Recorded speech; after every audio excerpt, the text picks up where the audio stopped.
Hi, this video is the first one of a new series called Frequently Asked Questions.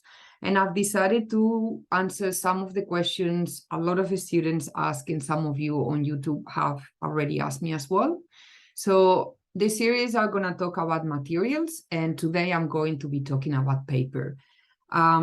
Before we go into the session, just a reminder, if you need any blank guidelines like this one, you can follow the link on my bio on Instagram, and that is going to take you to subscribing to my email newsletter. And once you do that, you'll receive an automatic email with a downloadable PDF file to get blank guidelines. If you don't find the automatic email in your inbox, it's because it has gone into your junk or spam folder. Okay. So at the moment, what you have in here is I am using a Hand 101. And the ink is walnut ink. I always buy walnut crystals and make my own ink. So think of walnut crystals like an instant coffee experience, and you decide if you want your coffee really black or really weak, and then decide the amount of water that you want, and that's how I make it. And in this case, it's a really, really dark ink because I just use a lot of crystals, which I like it very much in this way. So today I'm going to be talking about paper, and I'm going to answer a couple of questions regarding the paper I use and other types of paper, and hopefully you can see the results through the camera. So the first thing I want to show you is the paper I'm using for these videos, which is paper that is a very, very good quality, but very sadly, this paper is not produced anymore. So it's called Galgo. It's a type of light paper, and it was produced in Spain, and is a very, very good quality. Sadly, this brand is not possible anymore because they shut down. So other types of brands that they do light paper, you will find it online. So just make sure you look for light paper. In Spanish, that would be called papel verjurado. And it has a very beautiful texture. In here, you will see that in this case, this one I bought, it's actually a folio size, so it's different than an A4 size, and it's 70 GSM, which makes it really convenient because it's a little bit thinner, and I can see my blank guidelines really clear through it. So that's one that I'm using currently because I bought all the paper was left in the stationery shop when I found it. Then another version of paper that is very common in Copperplate calligraphy is the brand Canson, and this type I'm using marker paper. So this paper is really smooth. It almost feels like silk. It's very, very smooth, very soft, very thin as well, so 70 GSM. And it's really good because it's going to give you a really crisp result. Then I don't have the covers of the other papers, but I'm going to show you what I use when I have to produce a greeting card. So for greeting cards, I normally use thicker stock. This one, you will see in here, it's much thicker. I'm talking about 300 or 350 GSM, and it has a really beautiful texture. This one is Canson watercolor paper, and is around 300 or 350 GSM.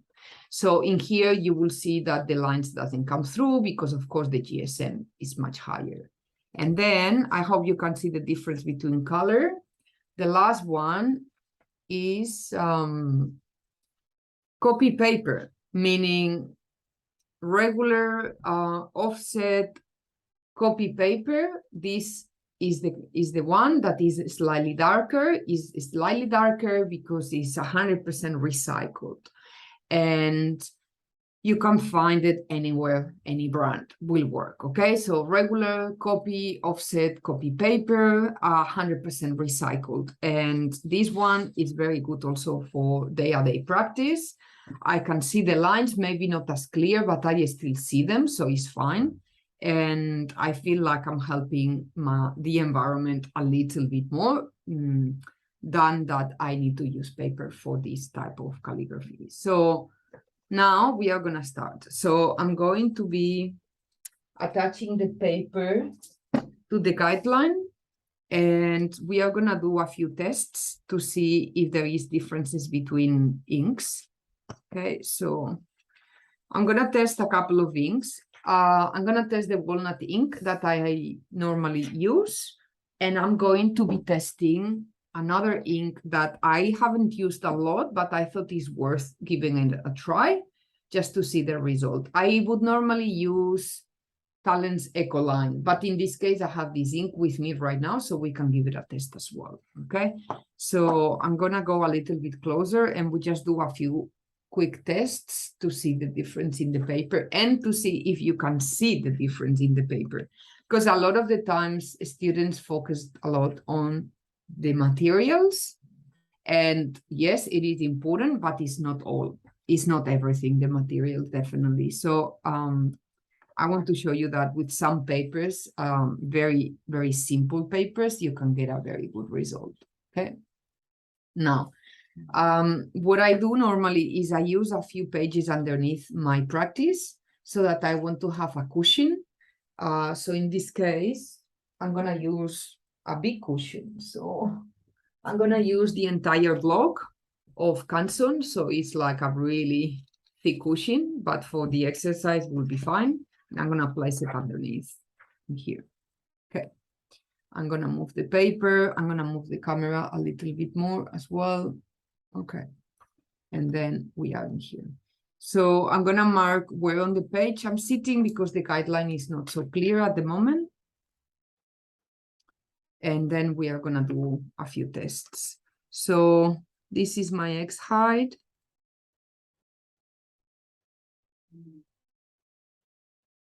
And I'm going to be using, and I'm gonna mark the type of paper so that you see it in front of you.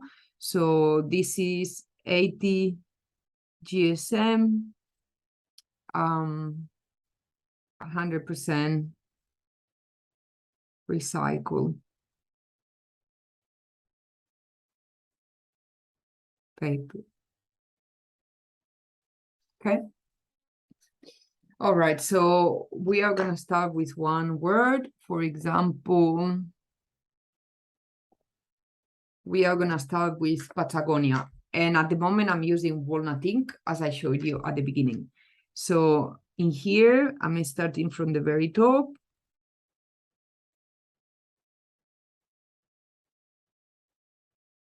Okay, and then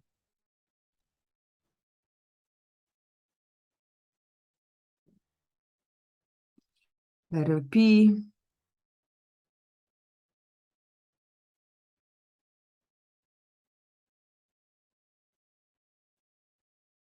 Letter T.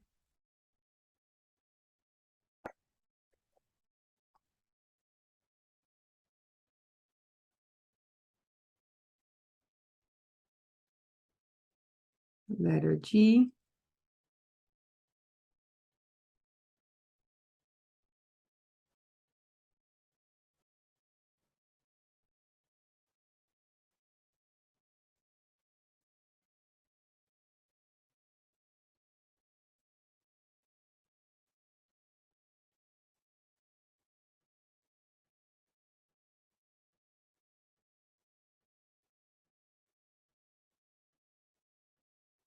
Okay, so that's the result I'm getting with 100% recycled paper.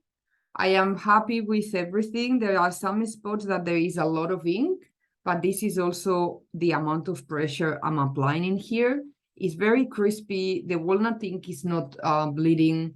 And yeah, for practice, I think I would definitely use it. So 100% yes, it's a very economic paper, much cheaper than the other options, okay? So it's gonna be a very good paper for practicing. Now, if I go into the paper I'm using normally, which you will know because if you have seen any of the other series, you are very familiarized with the look and feel of these papers. So in this, with this one, you can see that I can see the guidelines much clearer. So I don't have to guess so much, but if you have been doing Copperplate for a while, you also don't need to be guessing so much because you already memorized the grid and you understand the units and how this is divided. Okay, so let's see if we see any apparent differences. I'm gonna choose a word that is shorter. Otherwise, we are gonna be here for a very long time. So we can try paper. So let's go.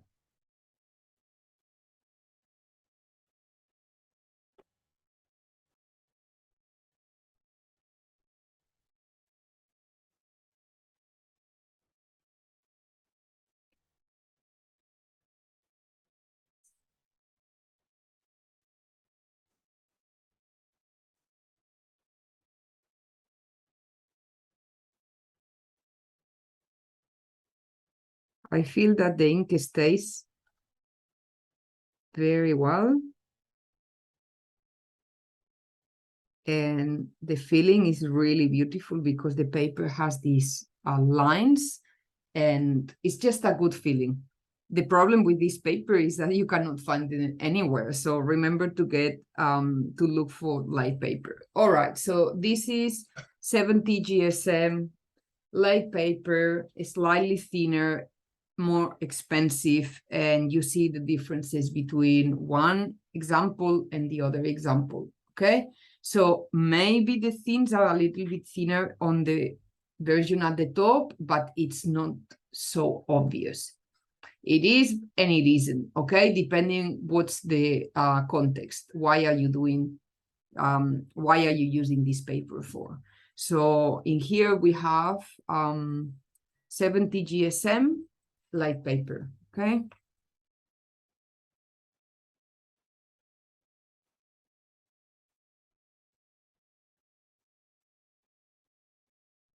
Now, let's go into very smooth and very thin. So the next option is this paper that I mentioned before, that it feels like silk. So I don't know if you can appreciate this through the camera, but I feel like, again, you can see the lines really clear again. And the feeling of my hand on the paper is almost like if I'm touching fabric silk. It is really smooth and really beautiful, okay? So if I'm going with this, and now I'm going to be testing the ink. So this is the X height again.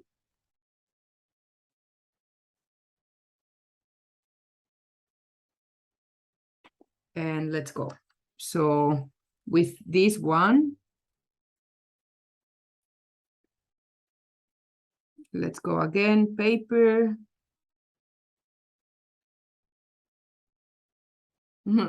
I shaking here, and this is not because of the paper, it's because of me, so I cannot blame the material.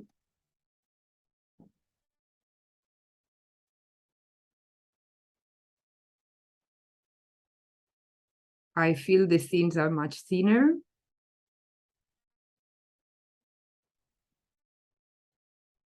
Everything stays really nicely. It doesn't spread the ink.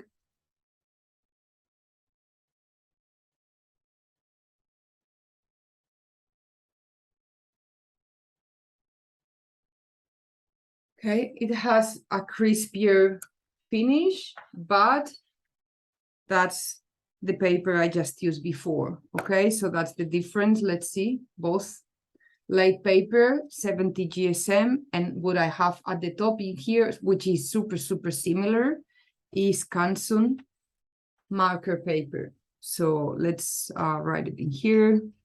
Canson Marker, 70 GSM.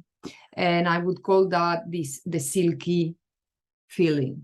All right, so we have differences in between these and these, but not very obvious, not very obvious at all. Now, what happens if we test a different ink? Because I'm pretty sure that it's going to be a different result. So walnut ink, it's sort of like one ink for all because I find that it reacts really well to most of all papers. But now I'm gonna go and open what I showed you before, which is the Winsor and Newton ink. And then I'm gonna try it with this one. So let's see the differences. Okay, I'm gonna put it next to it. And I'm going to write the word pink, for example. So another P.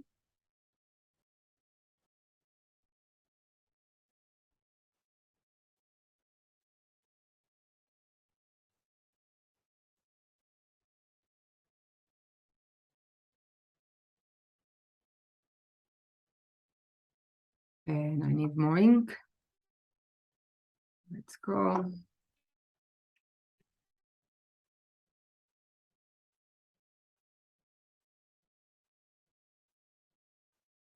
I really like this paper. I think it works really nice.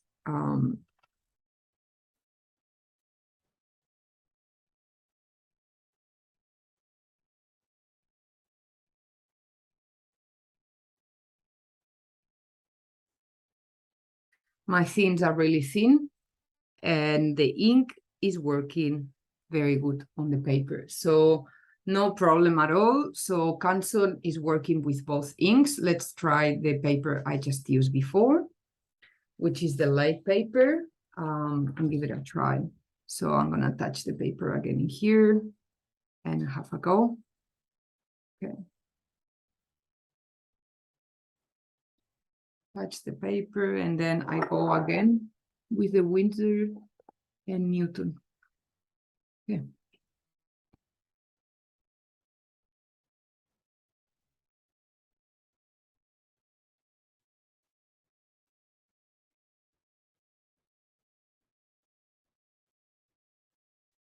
It's sort of holding the ink, but I feel like it's slightly bleeding. Once I finish the movement, the themes slightly bleed and go to thicker finishing.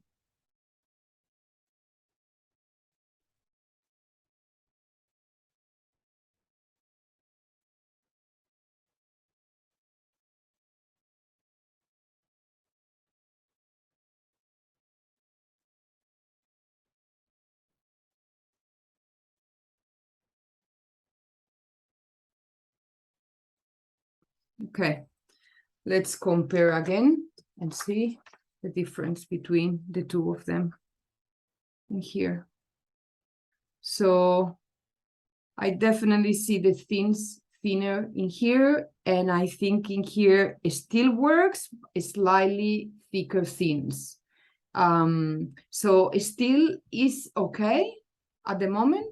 Let's try the regular paper, which I messed it up, but it doesn't matter for the purpose of the video. You will understand. And I'm going to go into the regular ATGSM copy paper, just an office paper. So I messed up before with that. So you see what I did. Okay, now let's go and try this one. So you see the differences because of the color, yeah? Much darker, the recycled ATGSM paper. So let's try the ink again. I'm using Winsor and Newton ink, purple color at the moment. So let's try and see if it stays the same. So another P.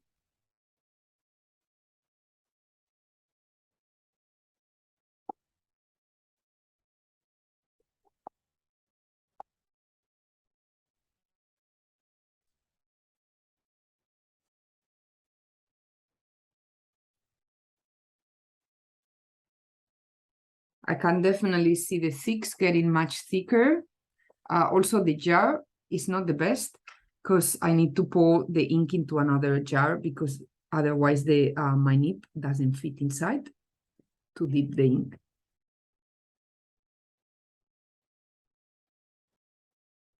I have to be very careful with the thins because the ink is spreading a lot.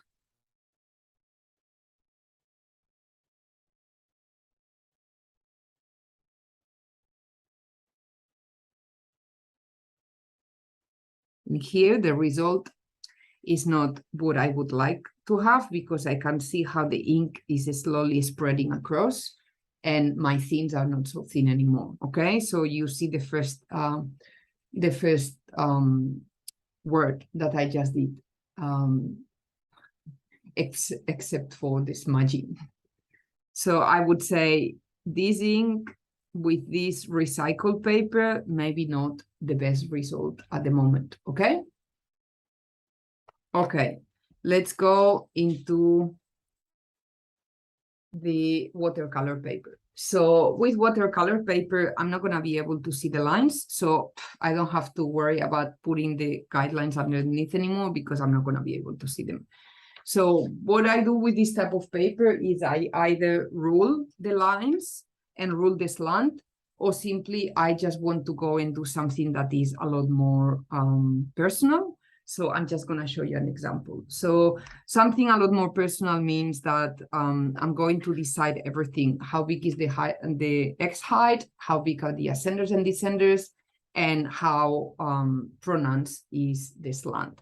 So I'm going to do an example with something that is really wavy. So I'm going up, I'm going down, I'm going up again. That's just freehand. Now, once I have this, I know that I want my X height the same size across the entire word. So I'm going to try my best to do a parallel line to what I just did now. So I'm going up, I'm going down, and I'm going up again. All right, more or less parallel. Now, this is pretty big X height. So I decided now that once I have this, which is the scale of my X height, to work out the rest, I'm just going to make this the same up here and the same down here.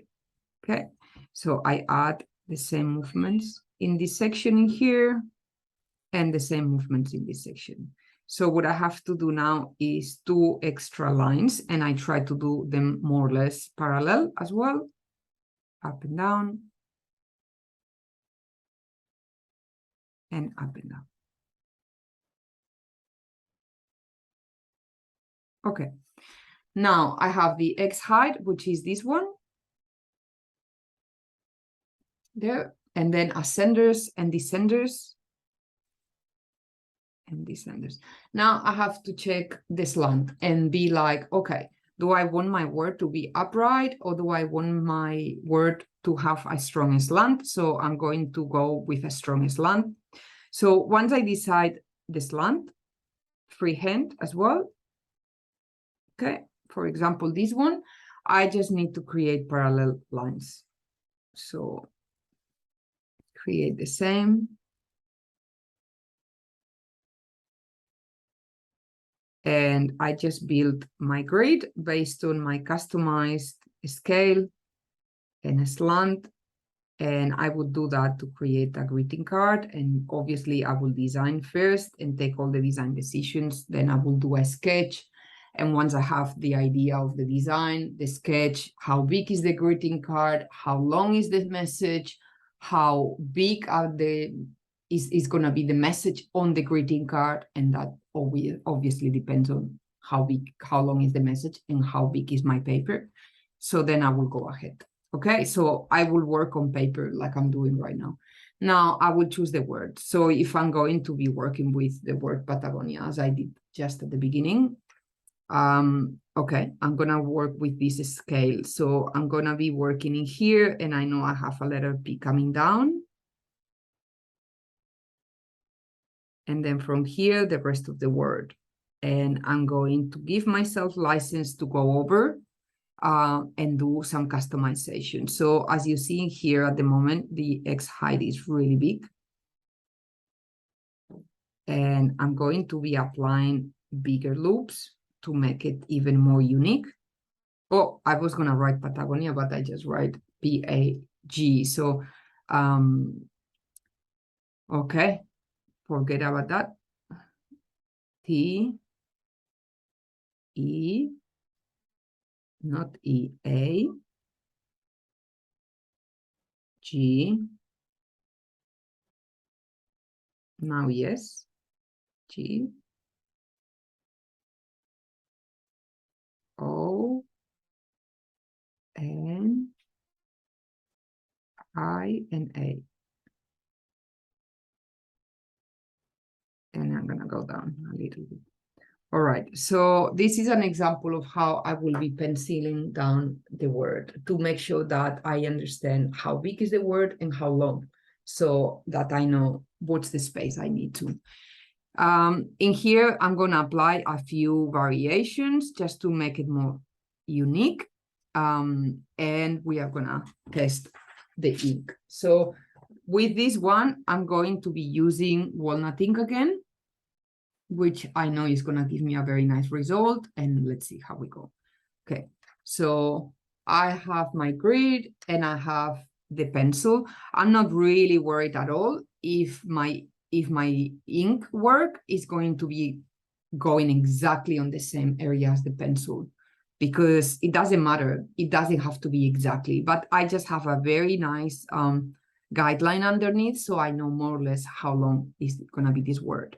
So starting with the P.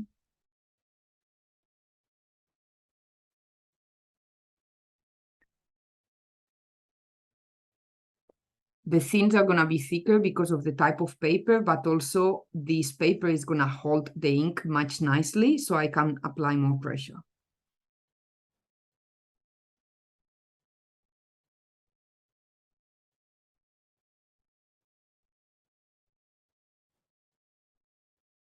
Okay, letter P. And then let's go.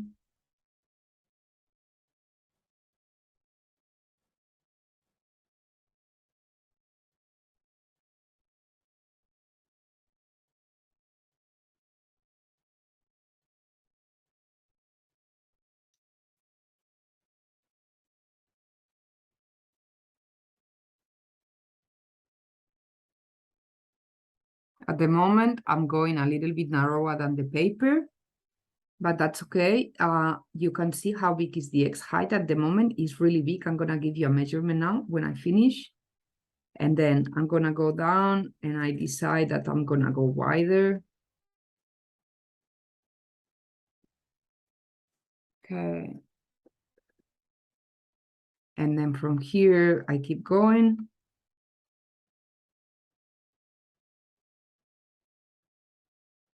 I can join them between the G and the O, or I can leave it like that. It's up to me, depending on the feeling. Obviously, it's not holding hands because I decided to create a really big loop at the bottom and not holding hands. But it's up to you what variation you want to apply for.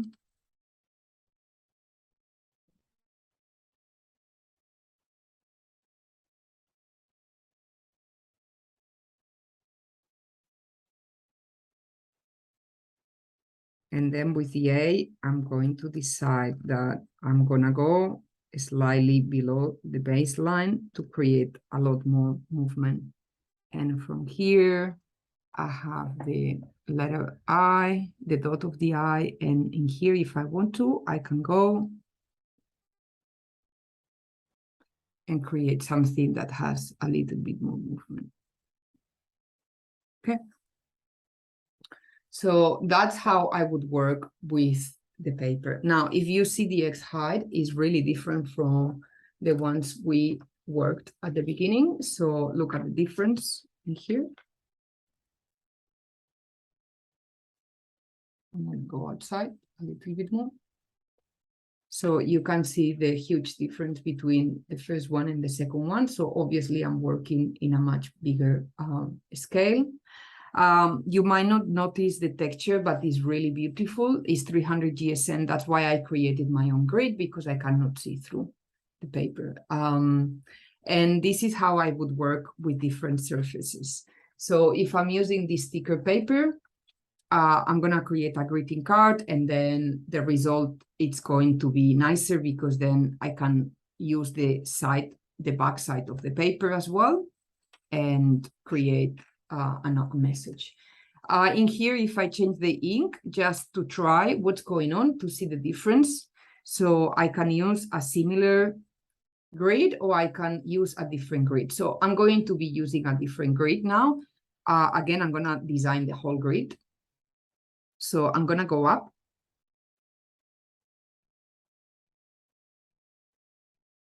Okay. So as you see, this time I'm going up and I am going to choose again a very similar proportion. So between the X height and the descenders, I'm gonna give it the same amount. And then I'm gonna go down a little bit more again. And I'm gonna create the descenders. Let me move everything. Okay.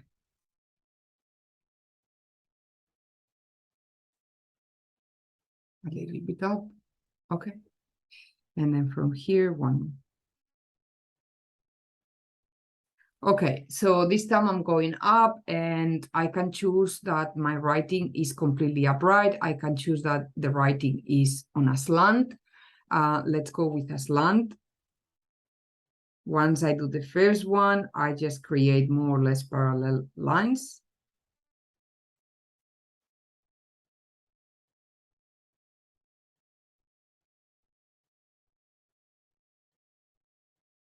Okay. And so in this case, I'm going to create something that I have done in the past in other videos. I think I did one for the ratios with this word. So I'm going to use the same, just changing the capital. So I'm gonna write rhythm. So from here, the R is gonna come down. And I'm going to use the ascenders for the capital R. And I'm going to look for H and the Y and the T and the H again and the M.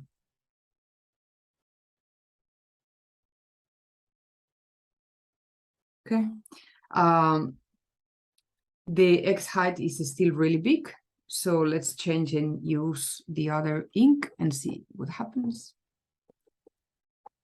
Okay, I'm with Winsor Newton pink color, well, purple color. Okay, letter R.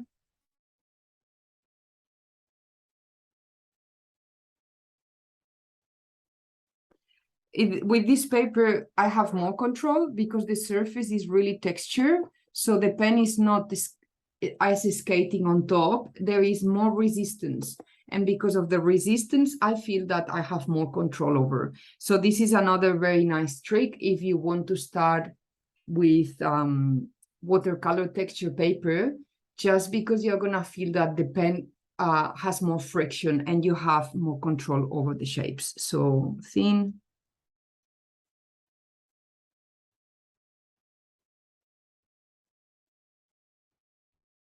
You see the sound might be higher in here because of the friction.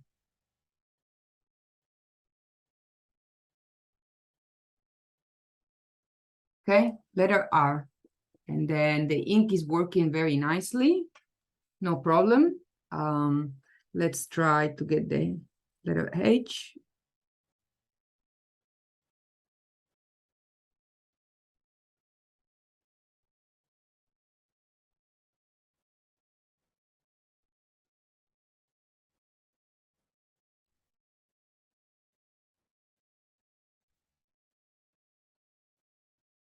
Okay, letter Y. And now I'm going to go down with the descender.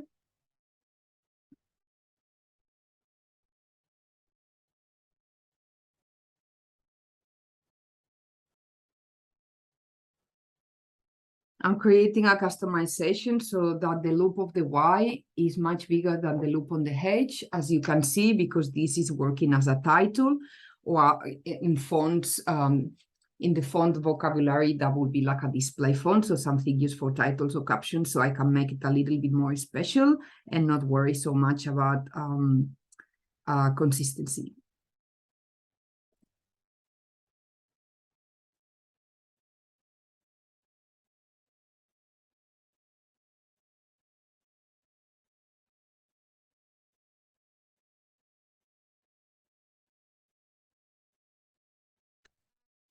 And running out of ink.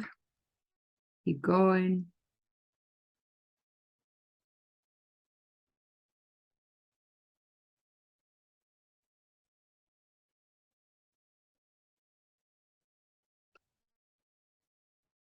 You see, I'm not going over the pencil sketch exactly.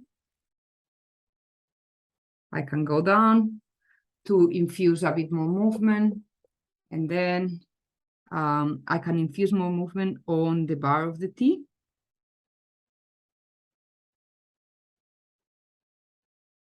Okay, I prefer the T a little bit taller because the bar went too high.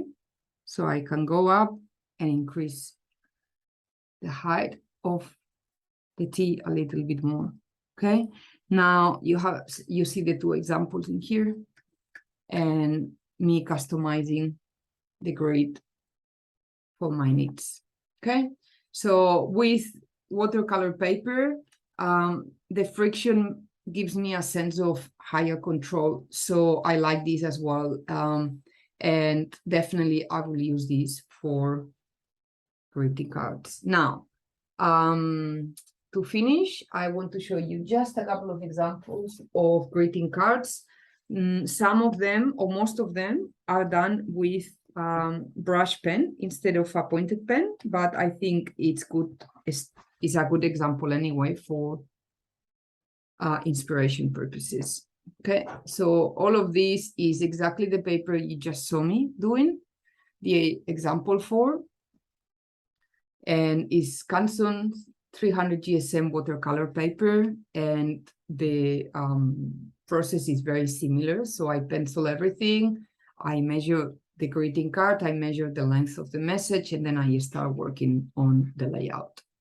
In this case, it's the same. I'm using a Pentel Touch or Pentel sign brush, but it's the same process and the same letter forms that I just explained now.